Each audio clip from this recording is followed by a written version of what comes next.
I think already we are three, we crossed three. Shall we start now or shall we wait for 2-3 minutes?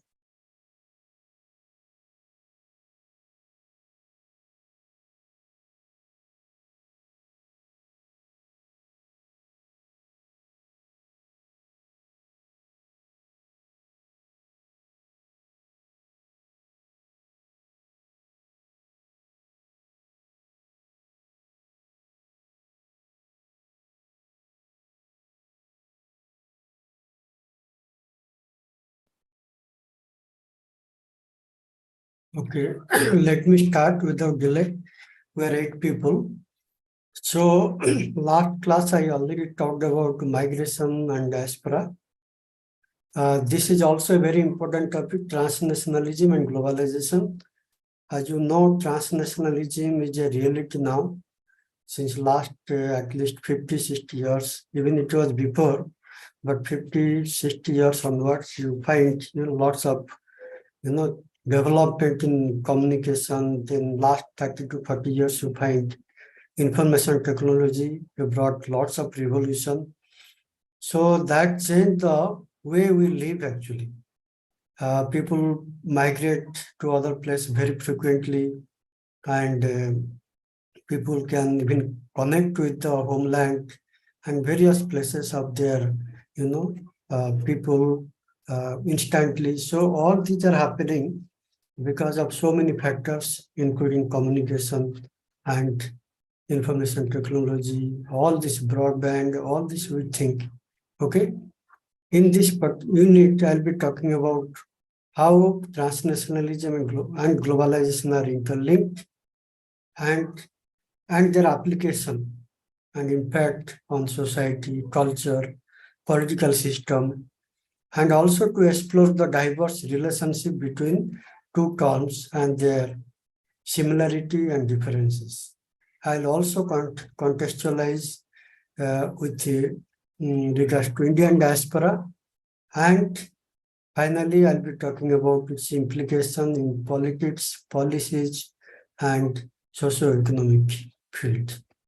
So this is very important. As we know, even world is almost 3% of global population are migrant, but when you talk about internal migrant, they almost close to 50%, and even international migrant are 50% or more in some countries.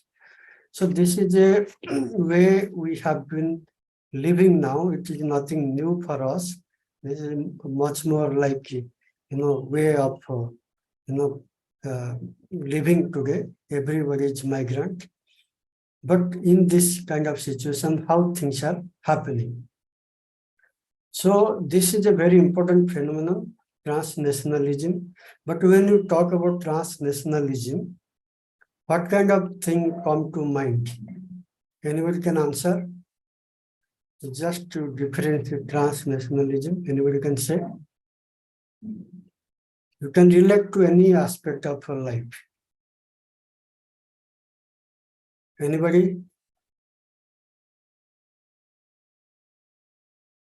Okay, so I'll come to the definition later, but it is, transnationalism is very important phenomenon. It affects almost every part of our life, including, state politics, international governance, foreign policies. And we see over time so many organizations which are actually cutting across nation, and they're very much globalized. Like UN system, you find lots of other corporations and even transnational civil society organizations. These are all way of life today.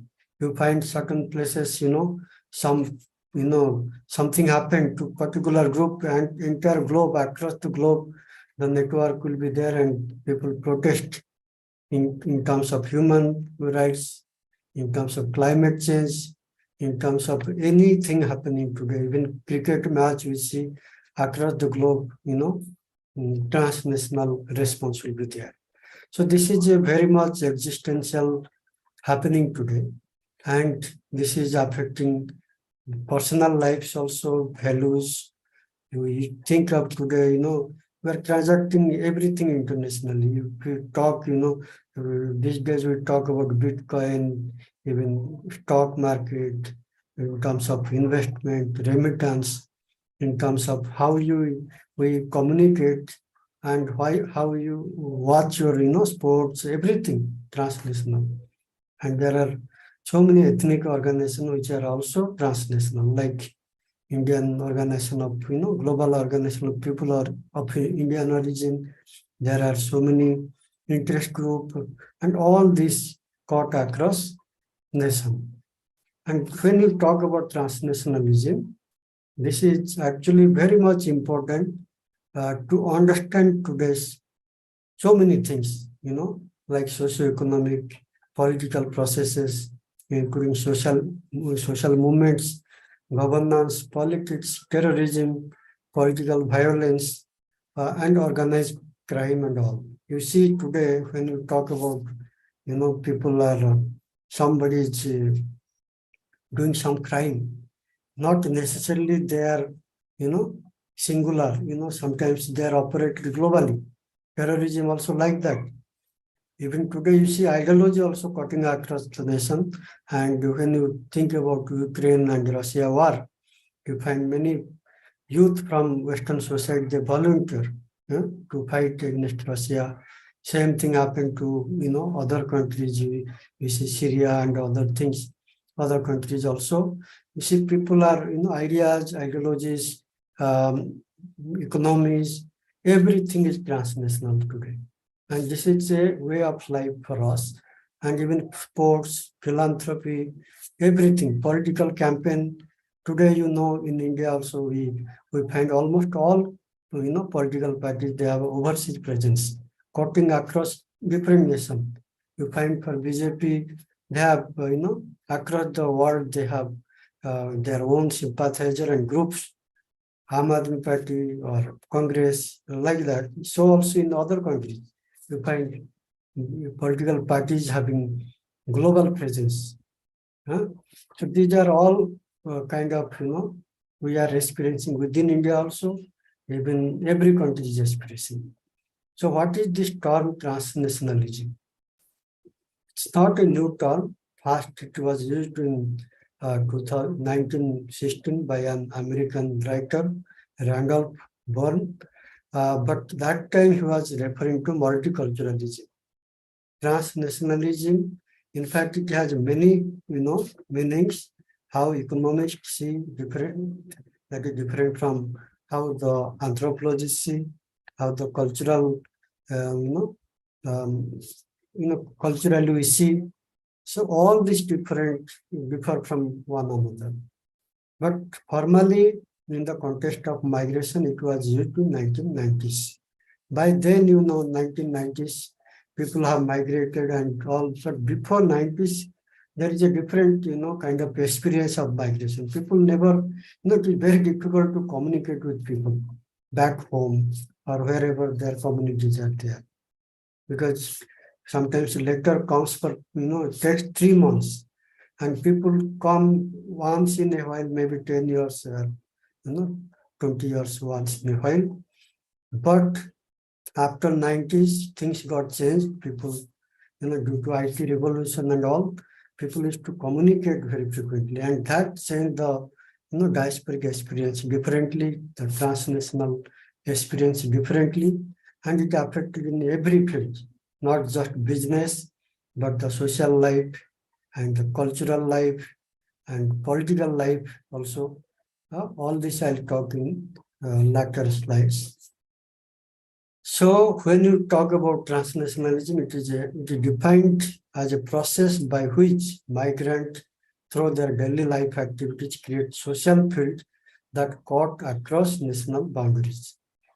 Transnationalism broadly refers to multiple ties and interaction linking people or institutions across the borders of nations. Today you see UN organization across nations, every nation they have office.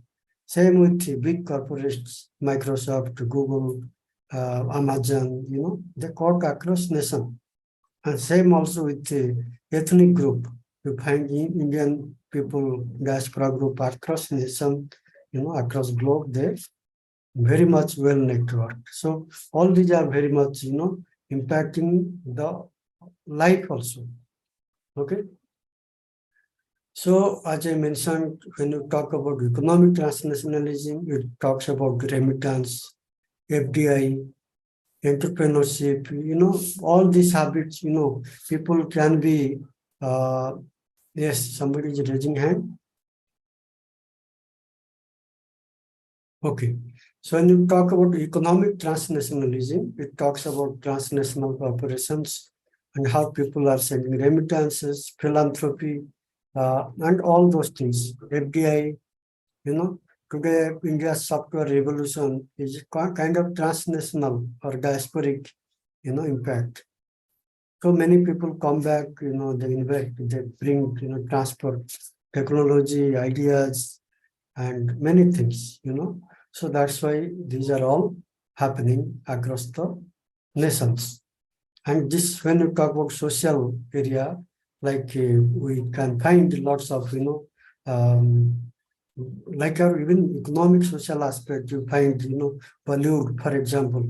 Bollywood, the demand for Bollywood, cultural consumption is cutting across nation. Now Indian movies are simultaneously released across the globe. So also you find, McDonald's or Starbucks everywhere, all those things are becoming, some are culturally, some are, economically, geographically, they got across nation. So when you talk about transnationalism also, there are two ways to see transnationalism. One form of the transnationalism is transnationalism from the above, like UN organization, like corporations, and transnational global media like BBC, and all these things, they are coming from above. And we can see transnationalism from below. Actually, when you talk about transnationalism, there are so much similarity to globalization. Sometimes you'll be confused, but they are actually similar. So don't get confused. So when you talk about transnationalism from below, that happens when people move from one place to across the globe.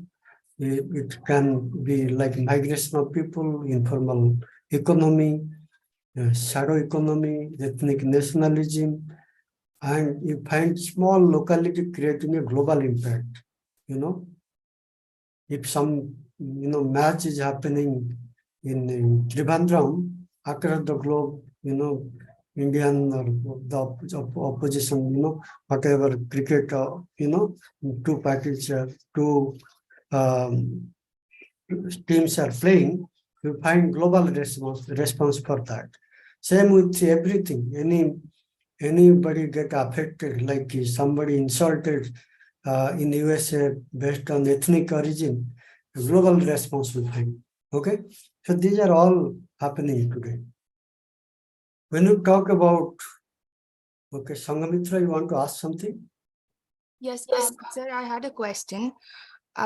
So should we understand transnationalism as as an alternate approach to globalization, because globalization tends to sort of homogenize everything, but transnationalism recognizes the heterogeneity? Yes, I agree completely. Actually, they are similar, but in this particular aspect, transnationalism differs from globalization. Okay? Yeah. It's very much, your observation is correct. When you talk about transnationalism, it actually gives your local presence in globe. Okay? So, transnationalism is kind of, you can say, it is not homogenization, it is rather, it's like sustaining your own identity. Okay? Yes, sir. Local identity or your national identity or your whatever identity it actually give all kinds of support to uh, you know uh, develop your own identity, and you get support for that also. transnational support. Earlier, it was not possible because people are alienated and they are bound to get assimilation, homogenized. Okay, because of this, transnational, network, people are able to, share their ideology, values, culture, customs, everything. So that way it is difference. I wanted to come to there also. What are the similarity and differences between globalization and transnationalism? But you came beforehand and good observation. So when you talk about types of transnationalism, actually broadly there are three types. One is economic transnationalism that goes with FDI. Capital can go anywhere. Okay, these days we talk about Bitcoin also, and anything actually. All things are even Mastercard, Visa, and all this is a globalized economy. Okay, remittances also like that. People go from one place to another, but they send money back home or back to their other, families and all. So that is also globalized. Trade and commerce, consumption, as I mentioned, Bollywood. Bollywood, many places, wherever Indians are there, they watch Bollywood. Not only Indians, South Asian, even other people are watching, but largely it is the Indian, South Asian. So their consumption of culture is possible because of this. And that create economy, You talk about ethnic entrepreneurship, ethnic food, ethnic, all this ethnic, consumption. If you go abroad, you find lots of little India. Even in India, you find lots of Chinatown in Calcutta and Chinatowns elsewhere also. So these are all again create certain kind of economy based on consumption, culture, and all. And production also. I'll give you example of production how it is very much transnational. Today you find anything, don't think it's coming from China. This the parts are, the concept, the ideas are, given shape in somewhere like California. You can say the parts are produced in different places. Something in Korea, something in China. They got assembled in Mexico and they are marketed across the globe. So every small thing, even you talk about television, all 4 or 5 parts are produced in different location across the globe and they are assembled somewhere. Same with, I think, car also or bike also. Most of the bikes in India, Bajaj and all, parts come from China and other places. Okay, assembled in India and marketed elsewhere within India and other places. So this happening in all aspects of our economic life. Then political life, you can say, transnationalism is very much important. Today we can see this is happening across the globe. I just today morning I was browsing, Google, how many countries have given voting rights to their migrants and migrants outside country, and this is increasing. And sometimes, you find and today also we talk about NRI voting and government election commission already talking about giving the right to migrant within India. Okay, because migrants are a huge number, 450 millions within India, internal migrants, almost 30 million, so 3 crores almost outside India, but many of them have Indian citizenship.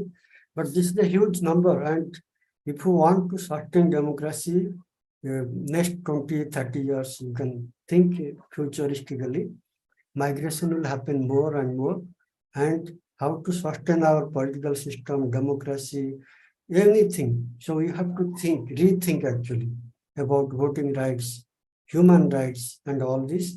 So transnationalism can give us some kinds of perspective because increasingly people are mobile. Even I can say many of Miss I come from very remote rural area.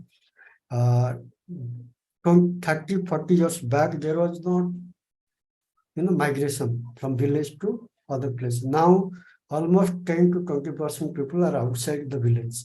And it will increase over time as people go for study, for job and all this. And some villages you find almost 70-80% people, every family, 2-3 people are out of the village and they go either out of country or within the country. So this, Uh, yes, Second one, political voting rights yes. That is is what, not. yes, I'm saying many countries already considering this is a very important area of concern. Philippines already gave the voting rights to their migrant. If they stay for at least 1 year in Philippines and 6 months in another place uh, within the Philippines, they have voting rights, whether they are in America or any country. So many countries, even I think Colombia, Mexico, so many countries they have given voting rights to their people, irrespective of the place of stay.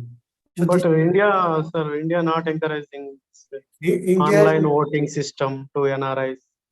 recently, last 2-3 months, they are considering within the country migrants, but NRI voting rights is still debatable. I think, I think any time in future it may come up. Yes, sir. Recently, many NRIs are raised this issue in Pravasi Bharatiya Divas Yes, in front of that HRD minister, but yes, they didn't answer to this question. Voting rights to NRI electronic way they have, yes, but they are not given promise to make this streamline. yes. There are apprehension of kind of money, power, and other, because NRIs are very NRI especially they are financially rich. Once they are given voting rights, people within India, they're afraid of that because, for example, you can say some multinational company, Vijay Mallya and somebody who which outside India can influence many things within India. No, he has voting rights, but now he is positive. But many people outside India, they have lots of financial resource. Once they use that, they can actually influence. So many people within India, they are afraid of. But I think many countries have accepted that. As I gave example of Colombia, Philippines, Australia, Austria, and many other countries, they have given selectively, but many countries gave full-fledged. So this is happening across the globe wherever migrations are happening. You can just Google voting rights of diaspora voting rights or international migrant voting rights. You find a list of countries which have given full voting rights, list of countries who have given selectively. So it is happening across the globe because you see many countries have 60-70% migration outside their country, Italy and all. So in order to sustain their political or democracy, they have to think something else out of way. So the third one is social and cultural, socio-cultural. So this is what happening. If tomorrow nobody can think of very pure form of identity. Because so much migration is happening, and especially Western countries, almost 3/5 of their population are migrant. Okay, some countries almost 80% are migrant. So how to sustain? And today already Kamala Harris, Rishi Sunak, and many other, even Guyana, the Prime Minister, Trinidad, Tobago, many Suriname. We find many people are from, they are of Indian origin. Not only that, they have transnational, like Kamala Harris is from Uganda, Rishi Sunak from Tanzania and I think Kenya, both parents. So like that, there are transnational where you can find multiple locations and they are, allegiance to all these places. So these are all happening now and we cannot help. And if we restrict the citizenship, it will be a problem. We will stop, getting vibrant people in economy, political area, and cultural area. Okay. Then you talk about hybridity, lots of intermarriages, and all these are happening. So the offsprings are now, you cannot compartmentalize in any particular identity. So they can be Indo-American in terms of citizenship. They can be different race also. They are because of intermarriage. So this is what happening. And same also with their consumption pattern. You see lots of countries you find now demand for their own uh, taste, like they consume their own food and all. So we find lots of ethnic market across the globe, which in the form of ghetto society like Chinatown, Little India and all, as I gave example. So how to connect with globalization and transnationalism? Actually, they are so interconnected. Sometimes it's difficult to, see what is, they look like same. But so whereas globalization is bringing homogenized, more interconnected, interdependent world economy, transnationalism also bringing, but homogenization, it is like you can be Indian or your own religious, you can do culture also, you can perform anywhere you are. Like many countries also, they don't find it is a problem. Australia is promoting multiculturalism, many Western countries also. But some countries, they don't give preferences. So this is what, we find now because of transnationalism and globalization, it is happening. So when you talk about globalization, I think many people if you don't know exactly what is, but you are experiencing that.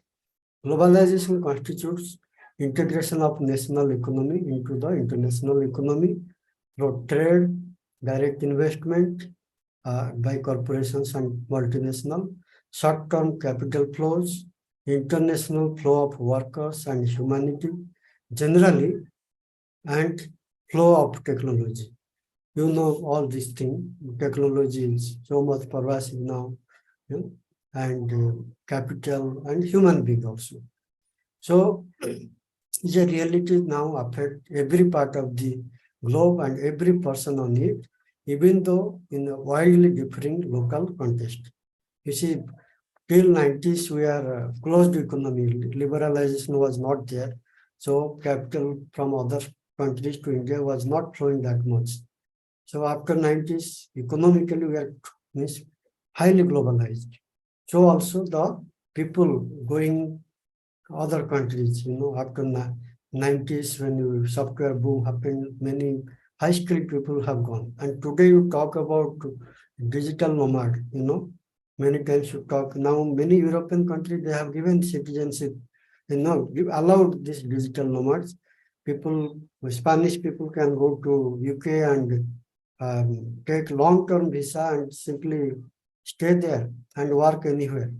So this is the reality of work life today, and people find it easy sometimes because sometimes this actually people when they move and work, they find a suitable place where things are cheaper, convenient, and all we need is a network.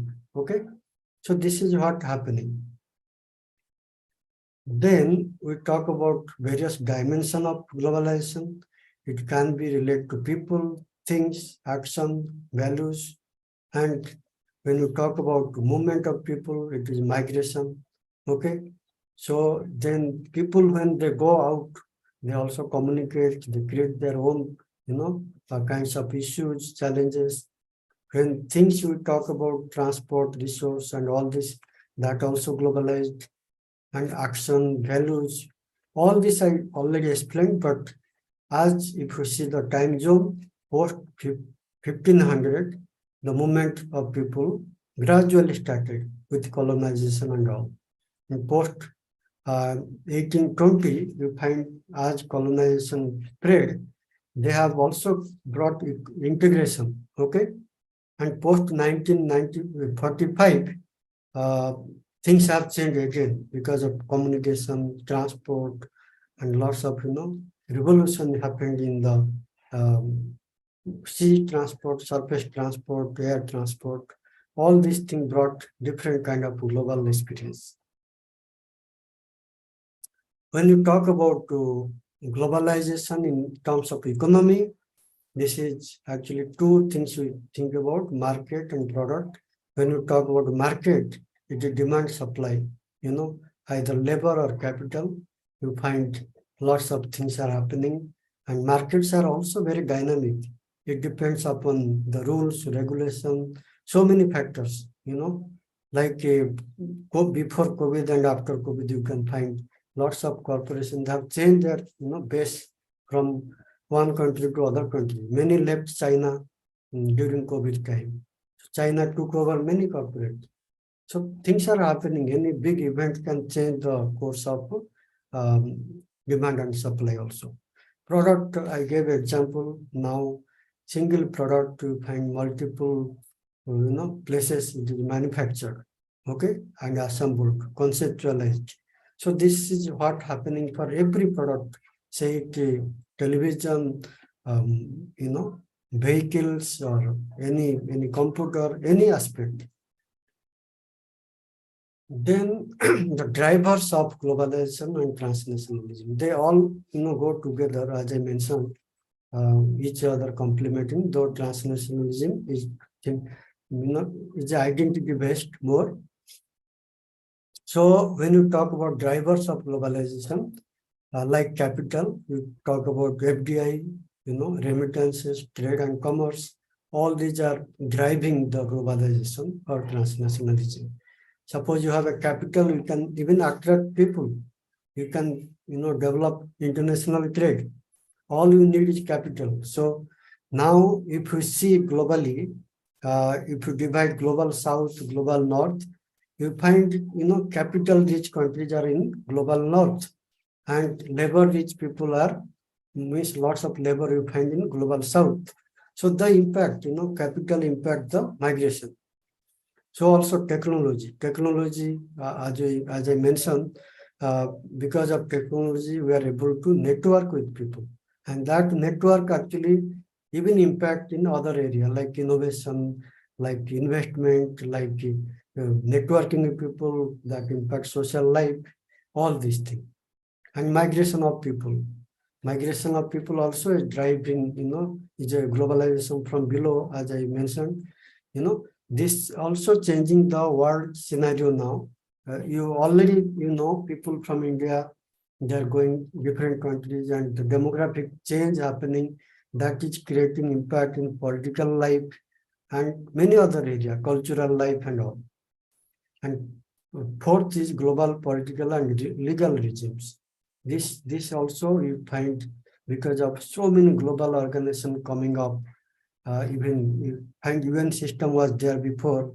In 19, I think the ILO was established first, then other UN system came in 1940s, 50s, and so many other organizations. So that gave a globalizing experience of many corporations, and that actually brought so many factors, legal system, political system, legal regimes, which facilitated the global economic, kind of trade business, WTO, you can say, then you can, so many areas they facilitated global flow of capital, trade, technology, and also people migrating. You see, today you talk about various migration regime, selectively or whatever, migration happening across the globe. So this kind of, multilateral organization are facilitating. So that's way they create a global, they're driver of globalization. Okay. Then we talk about how they are related. Actually, they are both very much related.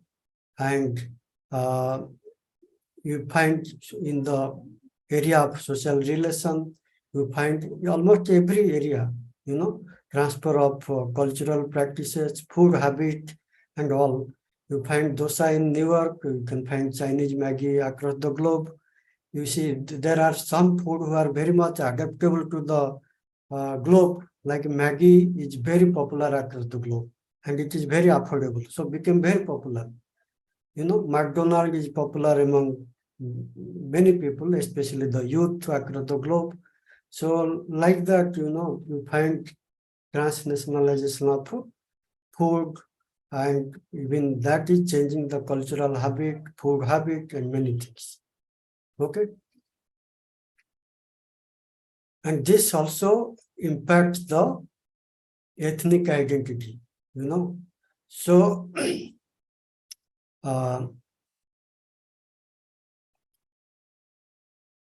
there are lots of hyphenated identities happening today. You find Mexican American, you find Caribbeans who are of American, Caribbean Americans and all this. So there is no single identity. Sometimes it is creating, and not sometimes, all the time it's creating more hyphenated identity. Okay, and that is the reality of our transnational existence. Okay. What are the challenges when you talk about transnational? Anybody want to ask? Somebody named Redmi. Okay. So it has lots of challenges. Okay. Like because of transnationalism, you find lots of, impact of NRI on India, You can find before election, anytime cricket match happening, any big event happening, you can all of you know that. Okay. So that tests the loyalty of people. And today, government has given, dual citizenship to some selected people. OCI card, especially. This is a form of dual citizenship also. So this kind of, challenges are happening, but it is also problem for many countries' citizens. Like some area it is okay, but in some places the people are actually finding this very challenging because they will be questioned by their host society. Like I interacted with Malaysia, citizens of Malaysia, Indian origin, and they told this kind of dual citizenship actually can create problem for them in their own countries. Okay, people will question their allegiance. So this kind of things are happening.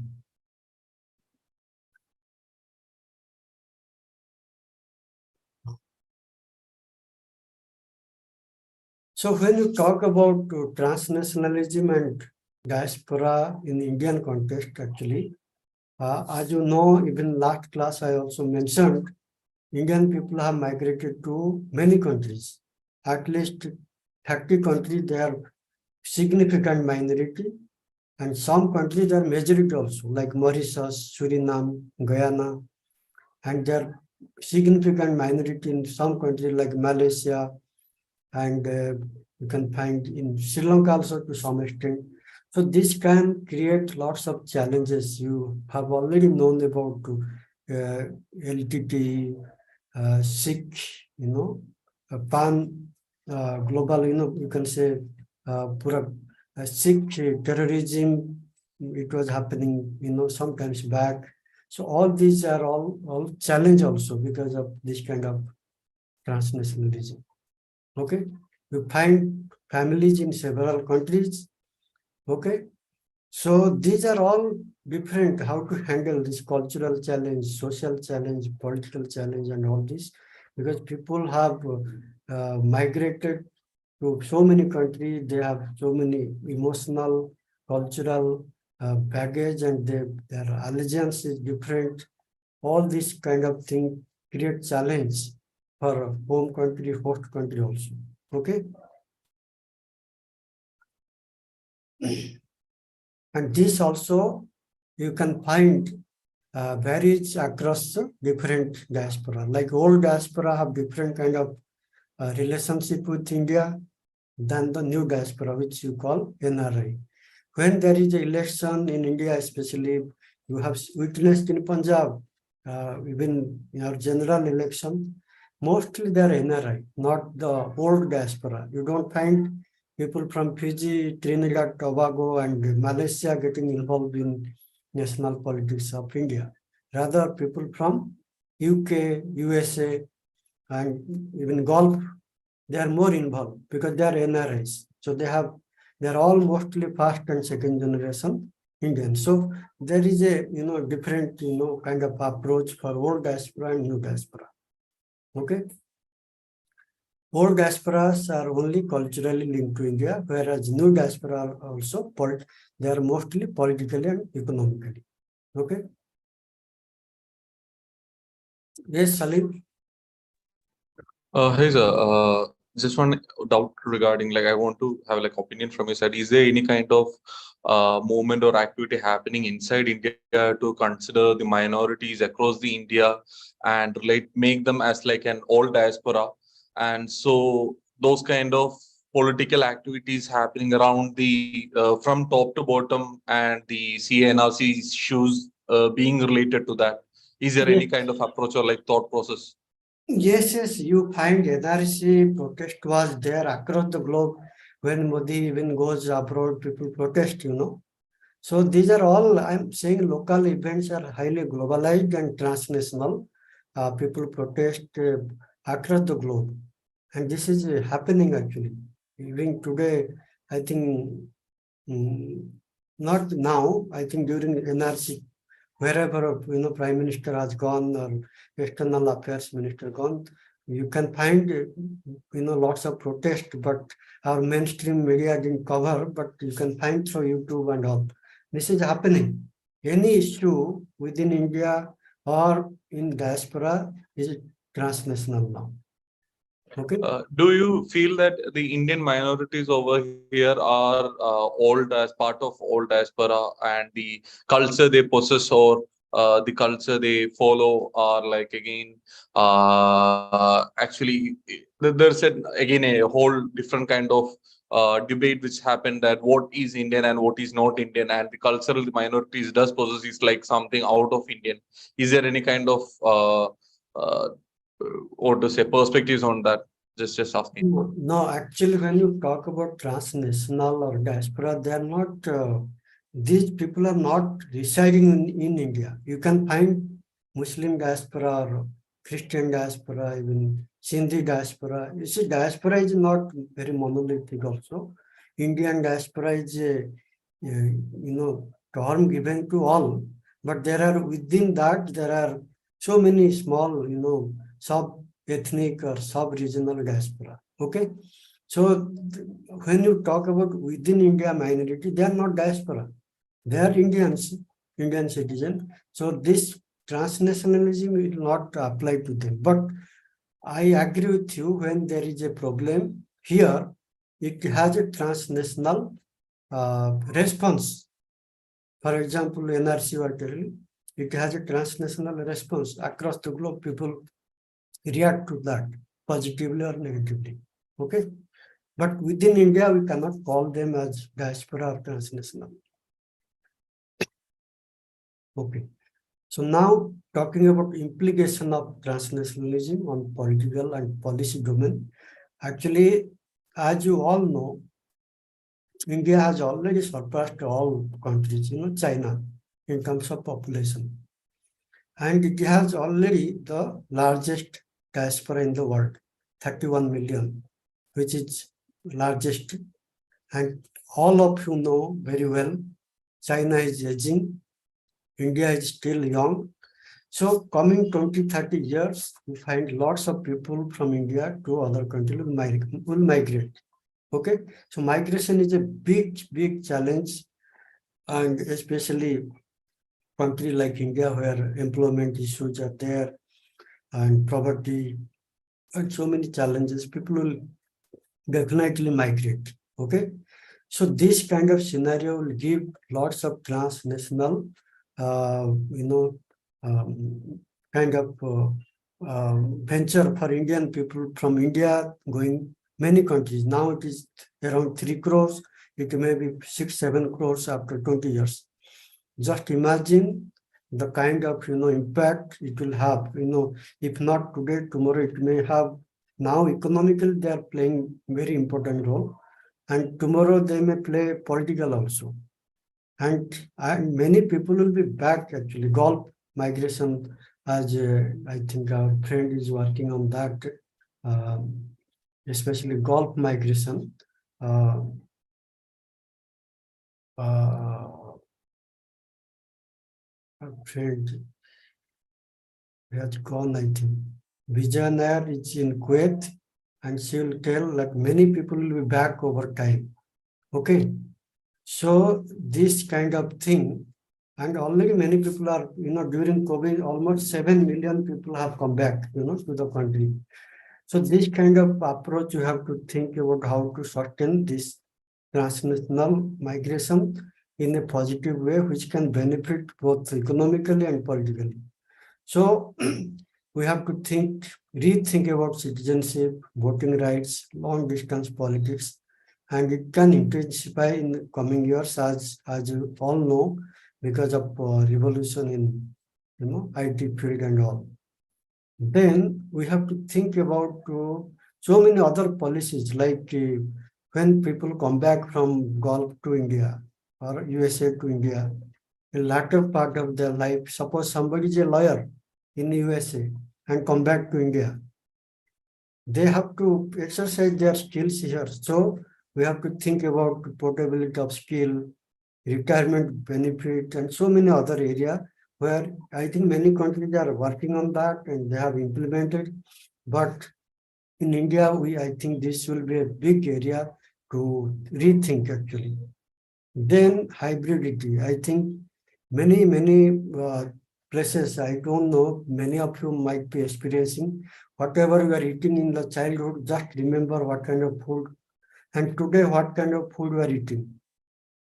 You can relate also kind of change happening in your food and dress and many other area. Okay, so this is partly because of migration, and today people protest about momo and so many things and about various food, but it is because of migration people have brought this kind of a kind of food culture. Because of migration, new languages have come. It's all hybridization in every field happening.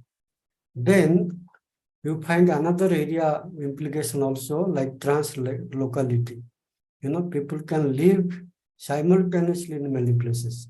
They can have a place where they can spend holidays, they can go to work, they can go to, some place where their family members are there. So this is a kind of way of life happening in India's. Some of the elites, they have this kind of experience.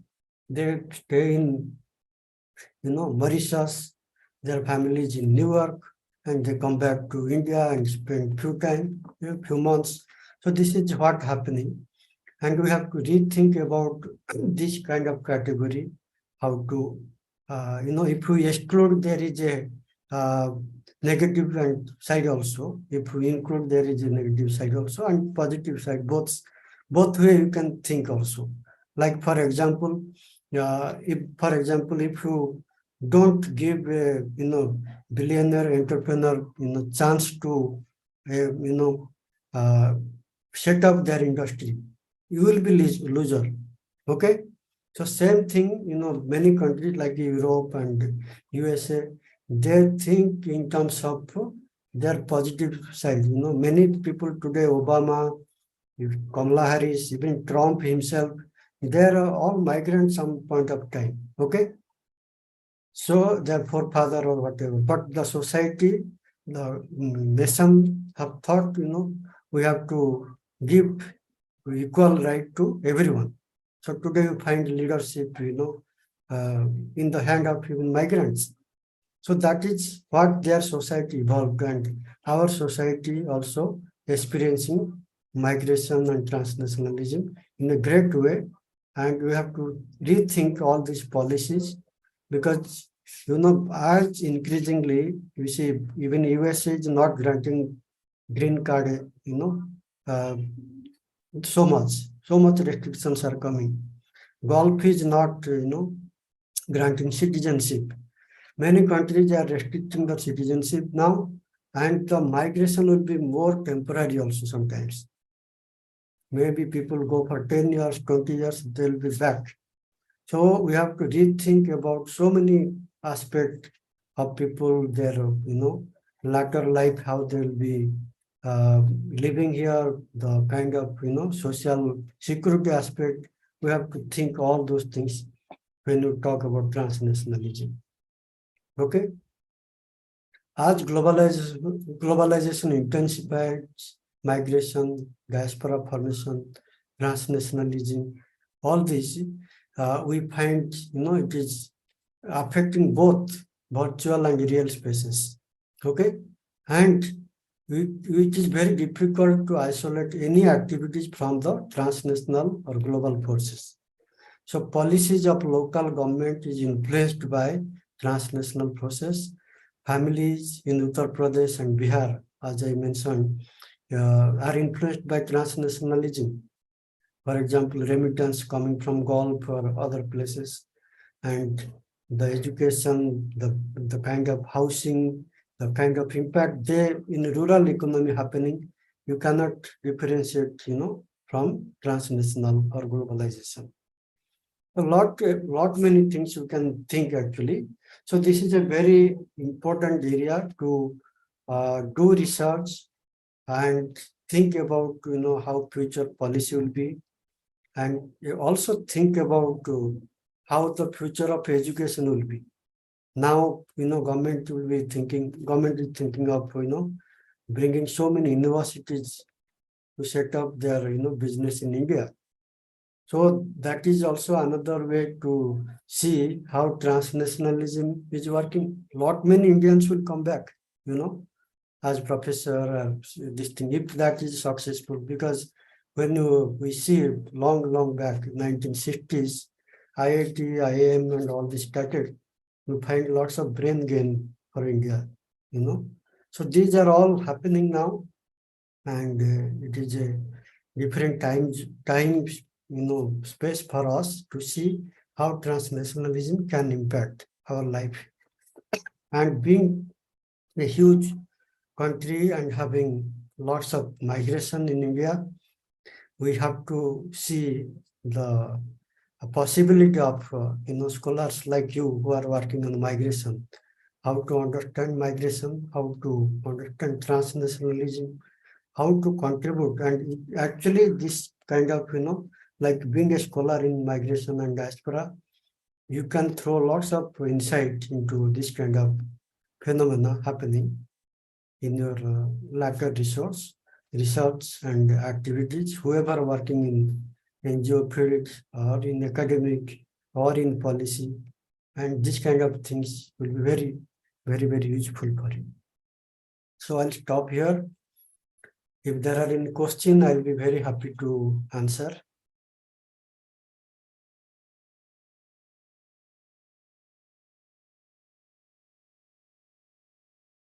Okay, any question?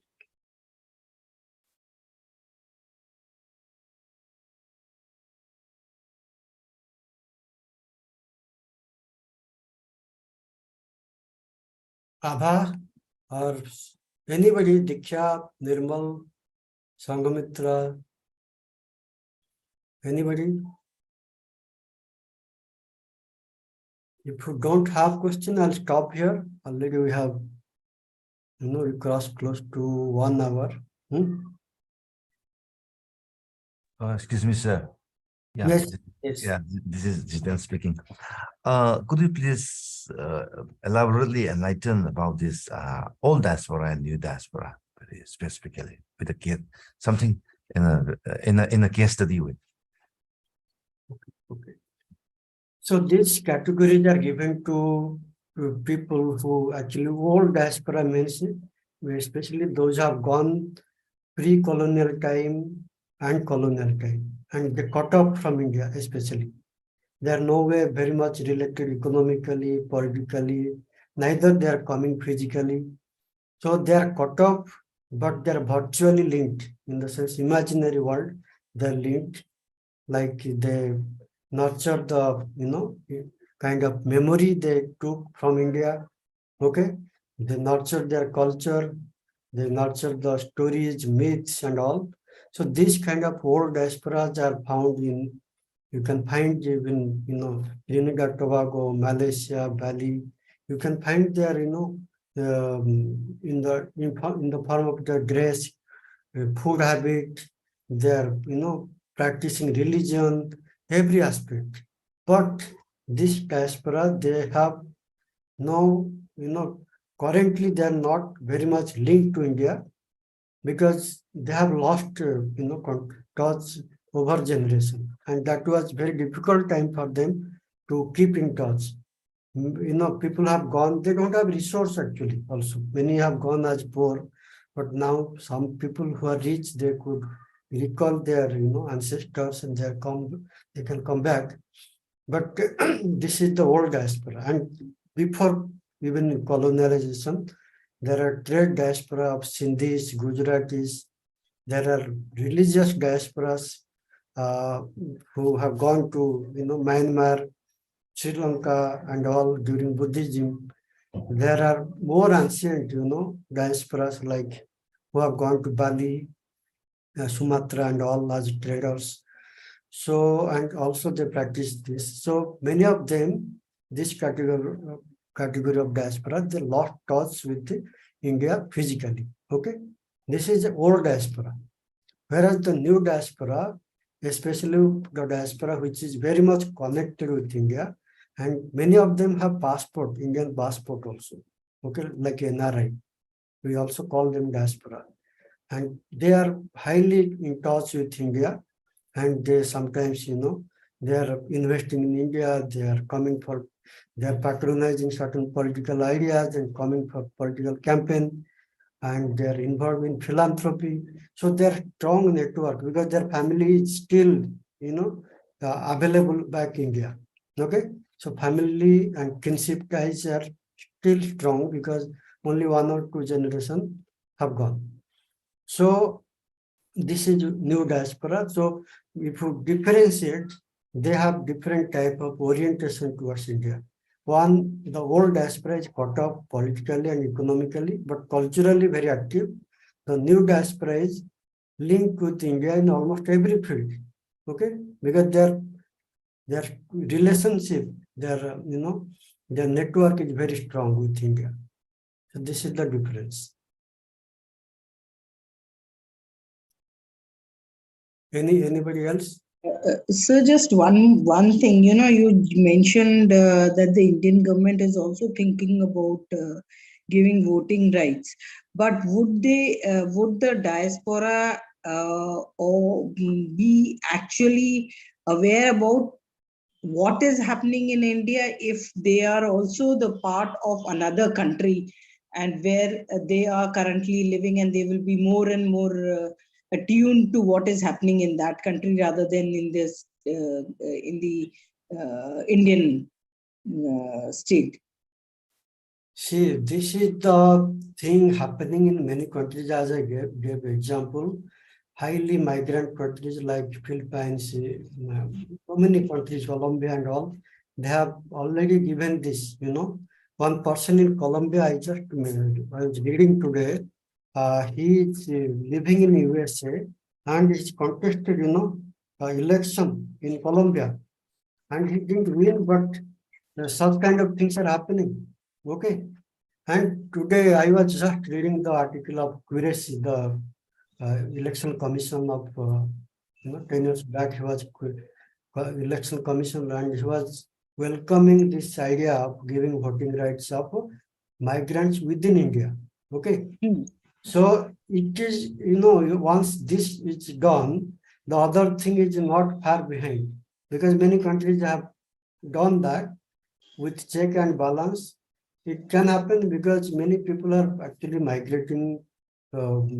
Migration is happening so much, and coming years it will have lots of migration because of many reasons. I was just thinking about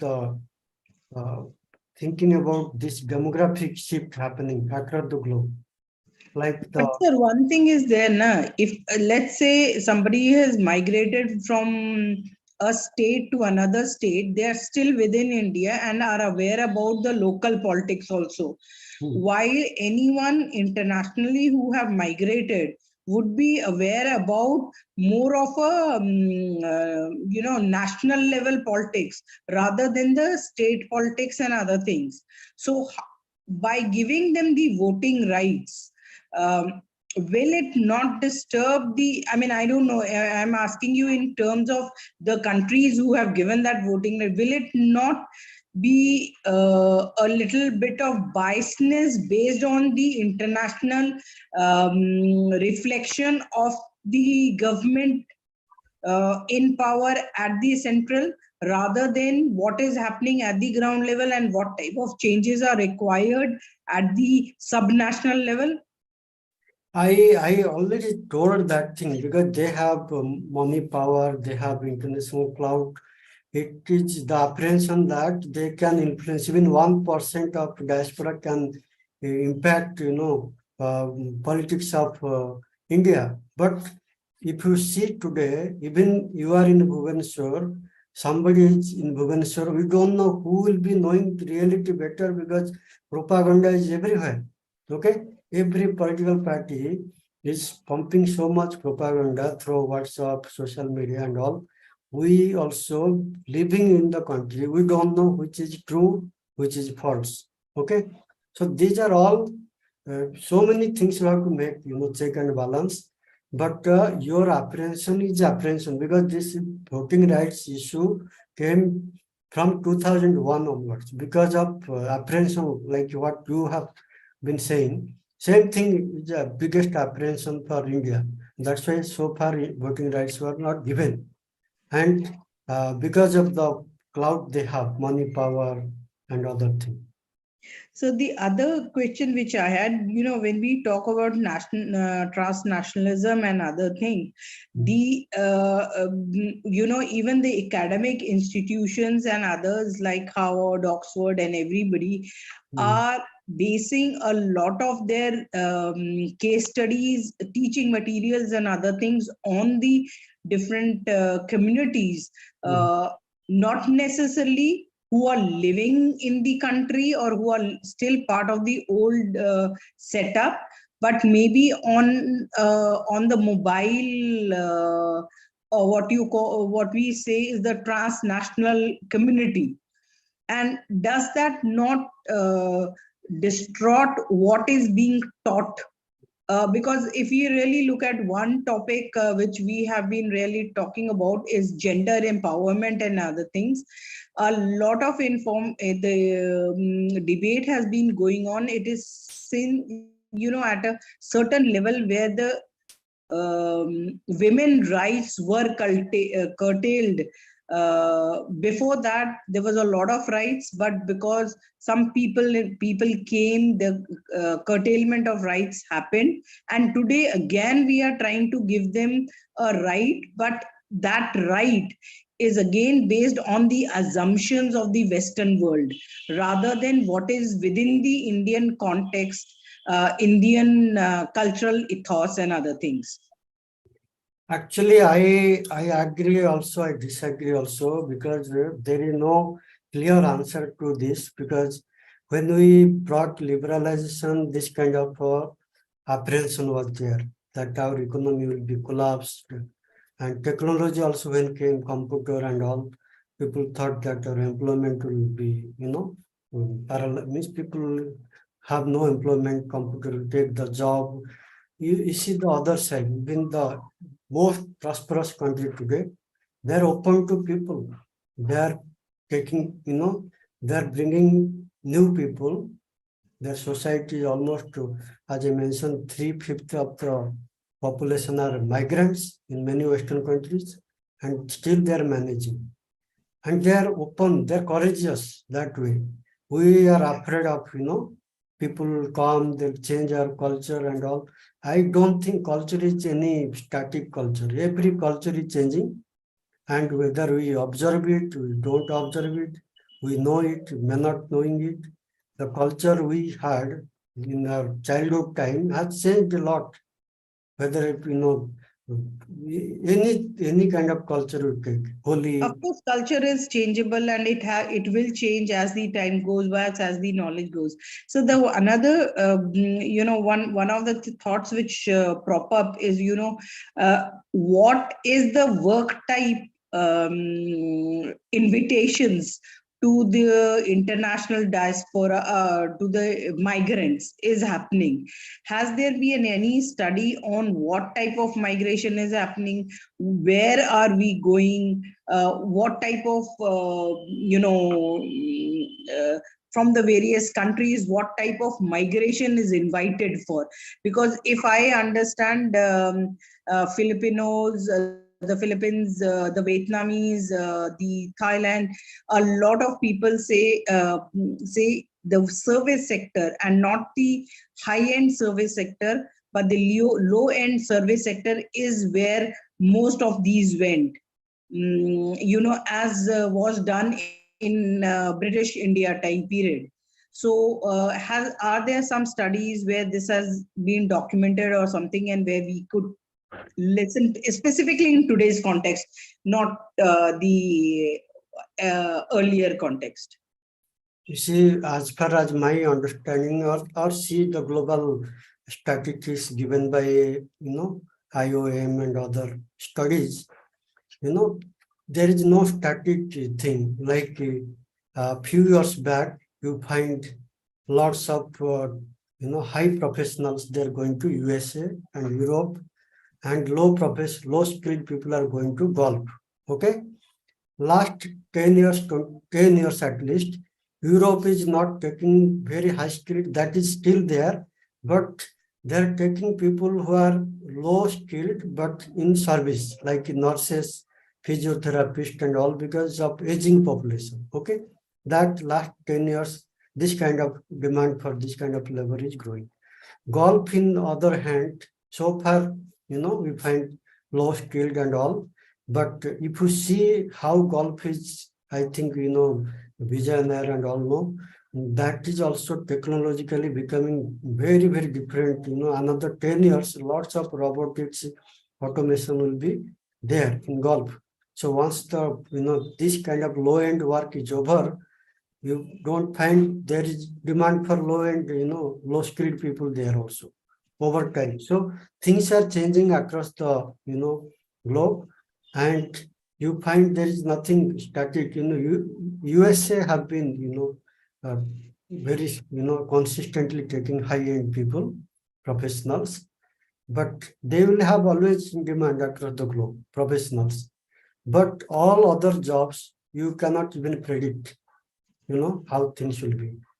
But that's why I'm saying that the statistics, we need to plan better. Actually, Indian government so far, it is all given to the people. They will select where to go and all.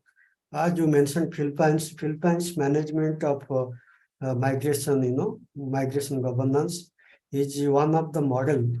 Every other country, even in the debate, in the migration debate, they all refer to Philippines model because they have been managing so well their female migration, their skilled migrant across the globe. Their educational institutions are so much tuned to train for global workforce.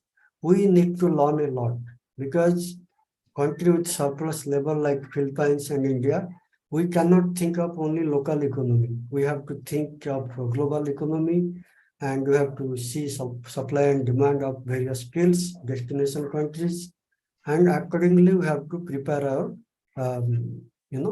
migration governance. That is what not happening. So far, what is happening in India is a regulated kind of governance. What we need, what you are also intending is, we need to have more enabling system where we should facilitate and give all the information, kind of guidance and support to migrants so that the migration itself should be a good experience. So that is what not happening, and there is a long way to go, especially for India. And Indian migrants are not having a happy experience in the process, because if you see the human rights violation in Gulf, which I think Vijay used to always say, and so many other issues, we are not able to address them properly. So there is a long way to go, and we have to see how we have to collect proper data, destination countries, so many things, and I think we are not that much investing time, energy, fund to that area.